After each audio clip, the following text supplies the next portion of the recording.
mwakoze kubana natwe ngewe Ijaras. Ndagusuhuje wowe ukurikiye Jaras Official TV aho uherereye aho ariho hose, by'umwihariko abumva ikinyarwanda mpereye hano mu Rwanda, mu majyepfo, amajyaruguru, uburasirazuba n'uburengerazuba bw'u Rwanda, abari mu mujyi wa Kigali, abadukurikira muri Ibwotamasimbi muri United States, n'ahantu mbona dufite abantu benshi cyane, muri Canada ndetse n'i Burundi. turabasuhuje mwese. Hanyuma abantu bari muri Australia, abantu bari muri Germany, abantu bari muri Belgium, abantu bari muri Kenya, abantu bari Zambia, abantu bari mu Bufaransa, abantu bari muri Sweden, abantu bari muri Tanzania, abantu bari muri Congo Kinshasa kabisa. Ndabasuhuje. Norway naho ni abantu bacu, ngiye nkunda kubona na comments z'abantu baho. Finland turabasuhuje cyane, n'abandi mwese ntari buze kumentioninga, tugenda tubibona uko mugenda mudukurikira, kugeza ku bantu bari muri Ukraine bari mu majyi, ariko urabona ko hari abantu baba bakikurikira ibiganiro, bivuze ko nyine hari abantu b'abanyarwanda bakiriyo, cyangwa se bumva ikinyarwanda bakiriyo. Ndi kubibona rero n'abantu bari za Brazil, Malawi, mu Burusiya n'ahandi nta mentioninze. Mwese ndabasuhuje, baha n'ikaze ku biganiro ndetse n'amakuru atambuka hano kuri Jaras Official TV. Ngira ngo mwese mutewe amatsiko no kumenya uko, cyangwa se umwanzuro w'urukiko nyuma y'iburanisha ku ifunga n'ifungurwa ry'agateganyo rya Ishimwe Dieudonné alias Prince Kid. Uyu nguyu muzi kuri saga cyangwa se ku bibazo bihura na Miss Rwanda yabereye n'umuyobozi igihe kirekire binyuze muri Rwanda Inspiration Backup. Ngira ngo rero nsubiye inyuma gatoya, murabyibuka ko uyu Ishimwe Dieudonné ashinjwa ibyaha bitatu, cyangwa se akurikiranyweho ibyaha bitatu, birimo gukoresha undi imibonano mpuzabitsina ku gahato, gusaba cyangwa gukoresha ishimisha mubiri rishingiye ku gitsina, no guhoza undi ku nkeke bifitanye isano n'imibonano mpuzabitsina.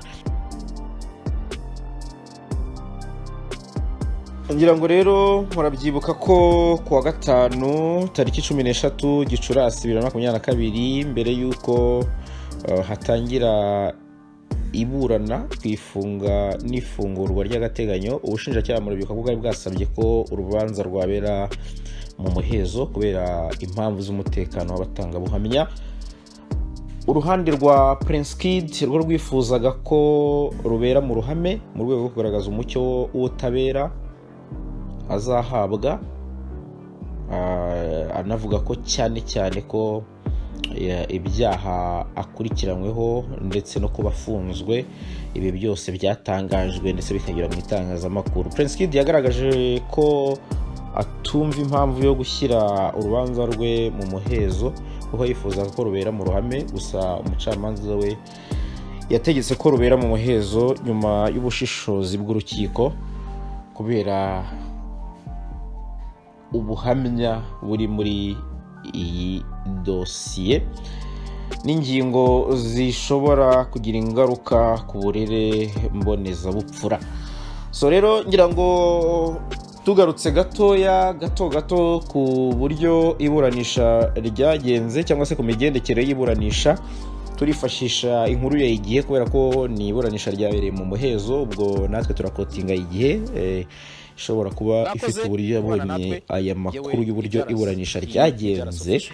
Reka turikomozeho gatoya twifashishije iyi nkuru yanditswe na Ntabareshya Jean de Dieu, ngira ngo yakomojeho ku migendekere y'iburanisha, aho yavugaga ati nyuma y'umwanya muto abari mu cyumba bamaze gusohoka, iburanisha ryarakomeje aho umucamanza yahaye umwanya ubushinjacyaha kugira ngo bugaragaze ingingo bushingiraho busaba ko uregwa Ishimwe Dieudonné yakurikiranwa afunze by'agateganyo. Ubushinjacyaha bwagaragaje ko hari ingingo zikomeye zikwiye gutuma umucamanza ategeka ko Ishimwe Dieudonné akurikiranwa afunze, zirimo kuba ashobora kubangamira iperereza mu gihe yaba ari hanze. Ubushinjacyaha kandi bushingira ku kuba muri uru rubanza harimo abatangabuhamya kugeza ubu bashobora kugira impungenge ngo ku mutekano wabo mu gihe cyose Prince Kid yaburana ari hanze. Ku ruhande rwa Prince Kid cyangwa se Ishimwe Dieudonné n'umwunganira mu mategeko Nyembo Emilienne nabo bifashishije ingingo zitandukanye zigaragaza cyangwa se zigaragara mu mategeko agenga imiburanishirize y'imanza nshinjabyaha. Bagaragaje ko uregwa hakwiye gukurikiranwa ari hanze kuko atazatoroka ubutabera. Hagaragajwe ko kuba Prince Kid ari umuntu ufite umwirondoro uzwi ari imwe mu mpamvu ishobora gutuma adashobora gutoroka ubutabera, bityo ko yarekurwa by'agateganyo mu gihe atarahamwa n'ibyaha akurikiranyweho kandi ntibibuze iperereza gukomeza. Indi ngingo bashingiraho basaba ko yakurikiranwa ari hanze ngo ni ukuba itegeko riteganya ko uregwa ashobora gukurikiranwa ari hanze mu gihe atanze ingwate, bityo ko no kuri Prince Kid ari uko byagakwiye kuba bigenda.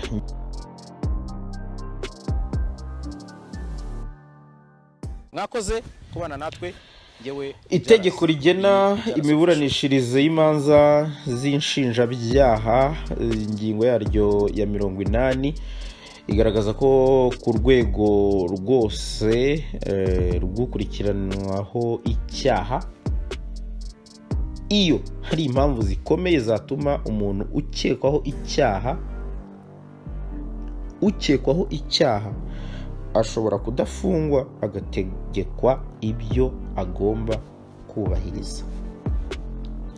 Bimwe mu byo agomba kubahiriza abitegetswe n'urukiko birimo kuba mu karere kaho uwamutegetse ibyo agomba kubahiriza akorera, kubuzwa kujya cyangwa kutarenga ahantu hagenwe atabiherewe uruhushya n'uwamutegetse ibyo agomba kubahiriza, kutajya aha n'aha cyangwa kutaba ahantu mu gihe iki n'iki, kwitaba urwego rwagenwe mu bihe byagenwe, kwitaba igihe abitegetswe, gutanga ingwate, kugenzurwa hifashishijwe ikoranabuhanga no gushyikiriza ibyangombwa bye urwego rwagenwe.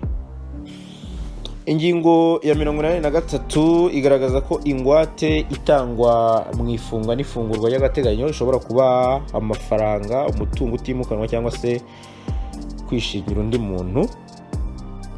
Ibi byose biba bishoboka. Nyuma rero yuko ubucamanza cyangwa se umucamanza yumvise impande zombi, urukiko rw'ibanze rwa Kicukiro rutegetse ko Ishimwe Dieudonné afungwa iminsi 30 y'agateganyo mu gihe iperereza rigikomeje. Rukaba rutanze iminsi 5 yo kujuririra iki cyemezo ku baba batanyuzwe kuri buri ruhande, yaba ubushinjacyaha cyangwa se Ishimwe Dieudonné ushinjwa. Mwakoze kubana natwe. Njyewe Dijaras, iyi ni Jaras Official TV.